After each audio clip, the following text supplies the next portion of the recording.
Hello, welcome back to my channel. എല്ലാവരും സുഖമായിട്ടിരിക്കുന്നു എന്ന് വിശ്വസിക്കുന്നു. അപ്പോൾ നമ്മൾ കുറച്ച് ദിവസം അതിലെ വീഡിയോസൊക്കെ ഇട്ടിട്ട് ഇന്ന് എന്തായാലും നല്ലൊരു വീഡിയോ ആയിട്ട് വന്നിട്ടുള്ളത്. ഒരു ഈവനിങ് സ്നാക്കിൻ്റെ റെസിപ്പി തന്നെ ആയിക്കോട്ടെ എന്ന് വിചാരിച്ചു.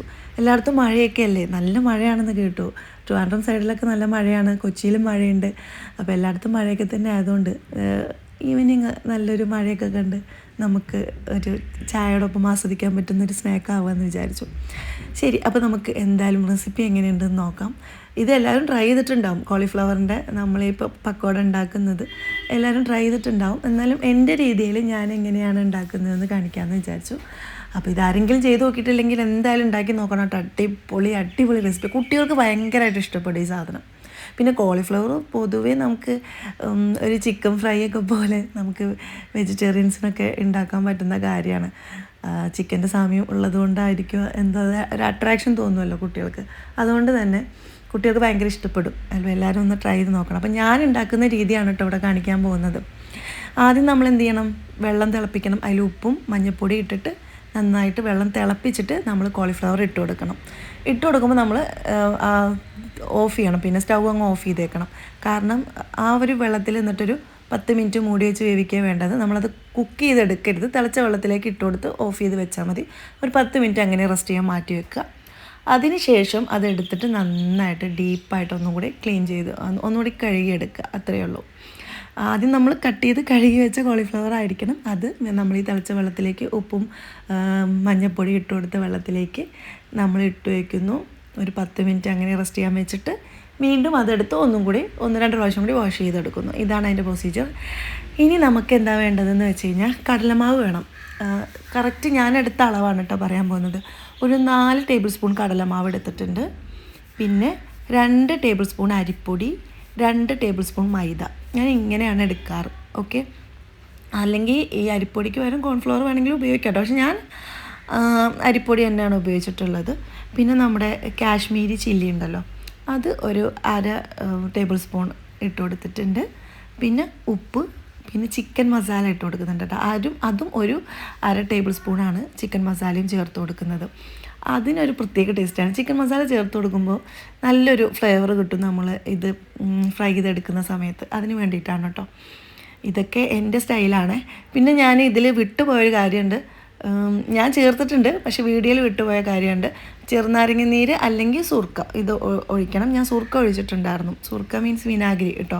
അപ്പോൾ വിനാഗിരിയും കൂടെ ചേർത്ത് കൊടുത്തിട്ടുണ്ടായിരുന്നു. ഓരോ നാട്ടിലും ഓരോ രീതിയിലല്ലേ പറയാം. അപ്പോൾ ഞാൻ അതാണ് രണ്ടും പറഞ്ഞത്. എന്നിട്ട് വെള്ളം ഒന്നും ചേർക്കാണ്ട് ഈ കോളിഫ്ലവർ ചേർത്തിട്ട് നമ്മൾ എന്ത് ചെയ്യണം, നന്നായിട്ടൊന്ന് മിക്സ് ചെയ്തെടുക്കണം. എന്നിട്ട് കുറേശ്ശെ വെള്ളം ചേർത്ത് കൊടുത്തിട്ട് ഇത് ലൂസായി പോകരുത്, ജസ്റ്റ് ഇങ്ങനെ ഒന്ന് മിക്സായി കിട്ടണമല്ലോ. അതിന് വേണ്ടിയിട്ട് കുറേശ്ശെ വെള്ളം നനച്ച് കൊടുത്തിട്ട് ഇങ്ങനെ നമ്മൾ അത് ഫുള്ളൊന്ന് കോട്ടിങ് ആയി കിട്ടാൻ വേണ്ടിയിട്ട് ഒന്ന് മിക്സ് ചെയ്തെടുക്കുക. വിനാഗിരി ചേർക്കാൻ പറഞ്ഞെങ്കിൽ ഞാൻ അതിൻ്റെ അളവ് പറഞ്ഞിട്ടുണ്ടായിരുന്നില്ല അല്ലേ. ഓക്കെ, 1 ടേബിൾ സ്പൂൺ വിനാഗിരി തന്നെയാണ് ഞാൻ ചേർത്ത് കൊടുത്തിട്ടുണ്ടായിരുന്നത്. പിന്നെ 1 എഗ്ഗും കൂടി ചേർത്തിട്ടുണ്ട്. ഇനി നമുക്കിത് നന്നായിട്ട് മിക്സ് ചെയ്തിട്ട് വീണ്ടും ഒരു 10 മിനിറ്റ് മാറ്റി വെക്കണം. ഈ സമയം നമുക്ക് ഫുഡ് കളറൊക്കെ ഉണ്ടെങ്കിൽ ചേർത്ത് കൊടുക്കാം കേട്ടോ. നല്ലൊരു റെഡ് കളറ് കിട്ടും അങ്ങനെയാണെങ്കിൽ. പക്ഷേ ഇതിപ്പോൾ നമുക്ക് എന്തെങ്കിലും ഒരു അട്രാക്ഷന് വേണ്ടിയിട്ടാണല്ലോ ഇതൊക്കെ ചെയ്യുന്നത്. അല്ലാണ്ട് അതിനകത്തിപ്പോൾ ഫുഡ് കളർ കൊണ്ട് വേറൊരു കാര്യമല്ല. അപ്പോൾ ഞാനത് എന്തായാലും ഒഴിവാക്കിയിട്ടുണ്ട്. അപ്പോൾ കുക്കിംഗ് വീഡിയോസിലൊക്കെ സാധാരണ അതൊക്കെ ചേർത്തിട്ടാണ് കാണിക്കാറുള്ളത്. അപ്പോഴാണ് ആ ഫോട്ടോസും പിന്നെ വീഡിയോസൊക്കെ എടുക്കുമ്പോൾ ഒന്നും കൂടി ഒരു അട്രാക്ഷൻ തോന്നുന്നത് എല്ലാവർക്കും. എന്നാലും വേണ്ട, നമ്മൾ വീട്ടിൽ കഴിക്കാനുണ്ടാക്കുന്ന കാര്യം തന്നെ വീഡിയോ ആയിട്ട് ഷെയർ ചെയ്യുകയാണ്. അപ്പോൾ അത് കുട്ടികൾക്കും കൊടുക്കാൻ പറ്റണം, നമുക്ക് കഴിക്കാൻ പറ്റുന്ന കാര്യമായിരിക്കണമല്ലോ. അപ്പോൾ നിങ്ങൾ ചെയ്യുമ്പോഴും അങ്ങനെ ചെയ്യുള്ളൂ. അതുകൊണ്ട് ഫുഡ് കളർ വേണ്ട. അപ്പോൾ ഒരു 10 മിനിറ്റ് കഴിഞ്ഞു. നമുക്കിനി ഇതൊന്ന് പൊരിച്ചെടുക്കണം. അപ്പോൾ എണ്ണ നന്നായിട്ട് തിളച്ച് വരുമ്പോൾ നമുക്കിങ്ങനെ ഓരോന്നിങ്ങനെ വിട്ട് ഇങ്ങനെ ഇട്ട് കൊടുക്കാം.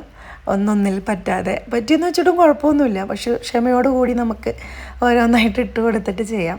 എല്ലാ കാര്യങ്ങളും അതിൻ്റെ ക്ഷമയോടുകൂടി, പ്രത്യേകിച്ച് കുക്കിങ്ങിന് നല്ല ക്ഷമ കാണിക്കുന്നിടത്തോളം ടേസ്റ്റ് കൂടും. അപ്പോൾ നമുക്ക് ഓരോന്നിങ്ങനെ പെറുക്കിയിടാം.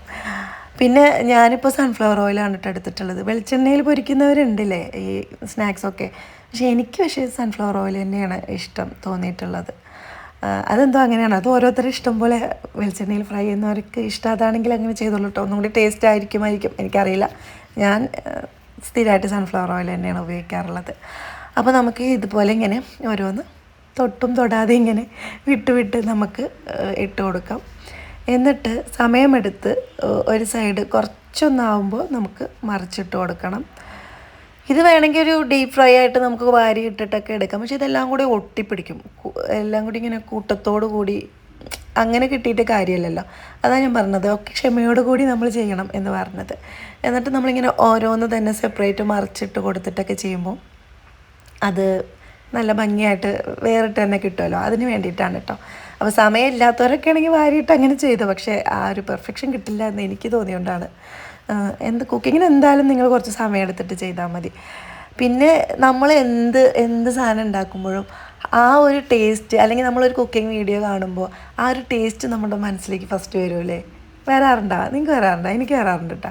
നമ്മളിപ്പോൾ ഒരു സാധനം ആദ്യമായിട്ട് കാണുന്നതായിരിക്കും, പക്ഷേ അതിനകത്തേക്ക് ചേർക്കുന്ന ഫ്ലേവറും കാര്യങ്ങളും ഇങ്ങനെ കാണുന്ന സമയത്ത് തന്നെ നമ്മുടെ മൈൻഡിലേക്ക് ആ ടേസ്റ്റ് എന്തായിരിക്കും എന്നുള്ളൊരു സാധനം കിട്ടും.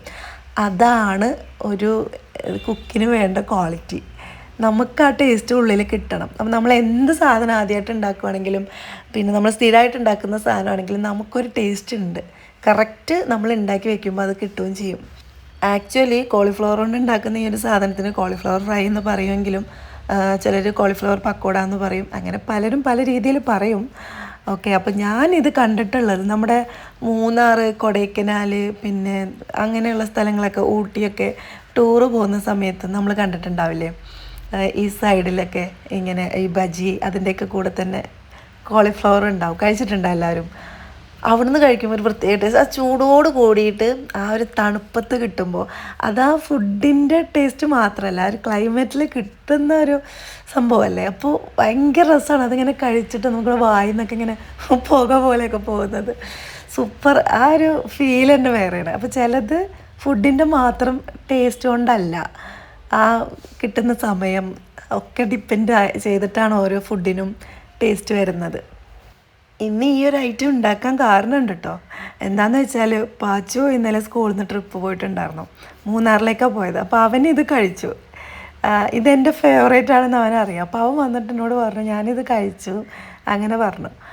അപ്പോൾ ഞാൻ വിചാരിച്ചു എന്നാൽ വീട്ടിലുണ്ടാക്കാം. അപ്പോൾ ഇതിൻ്റെ കൂടെ നല്ല ചൂട് കട്ടൻ ചായയും കൂടി ആകുമ്പോൾ അടിപൊളിയാവും. പിന്നെ ഇവർക്കും പാൽ ചായ ഭയങ്കരമായിട്ട് ഇഷ്ടമില്ല, കട്ടൻ ചായ തന്നെയാണ് താല്പര്യം. പിന്നെ ഇവ എന്തായാലും മൂന്നാർ പോയിട്ട് അവിടെ നിന്ന് ഒരു പാൽ ചായ കുടിച്ചിട്ടുണ്ടായിരുന്നു, സൂപ്പറായിരുന്നു എന്നൊക്കെ വന്ന് പറഞ്ഞപ്പോൾ എനിക്ക് ചെറിയൊരു കുശുമ്പൊക്കെ വന്നു. ഞാൻ ഉണ്ടാക്കിയിട്ട് നീ അങ്ങനെ കുടിക്കാറില്ലല്ലോ എന്നൊക്കെ പറഞ്ഞു. അപ്പോൾ അവൻ എന്നോട് പറഞ്ഞു ഉയരം കൂടുന്തോറും ചായയുടെ ടേസ്റ്റ് കൂടുന്നൊക്കെ പറഞ്ഞു എന്നോട് സോപ്പിട്ട് പോയി. ഓക്കെ, അപ്പോൾ ഇന്നത്തെ റെസിപ്പി എല്ലാവർക്കും ഇഷ്ടപ്പെട്ടെന്ന് വിശ്വസിക്കുന്നു. എന്തായാലും നിങ്ങൾ ഇതെല്ലാം ഒന്ന് ട്രൈ ചെയ്തിട്ട് എനിക്ക് ഫീഡ്ബാക്കൊക്കെ ഒന്ന് കമൻറ്റ് ചെയ്യണേ. അപ്പോൾ ഓക്കെ, അടുത്ത വീഡിയോ ആയിട്ട് നാളെ കാണാം.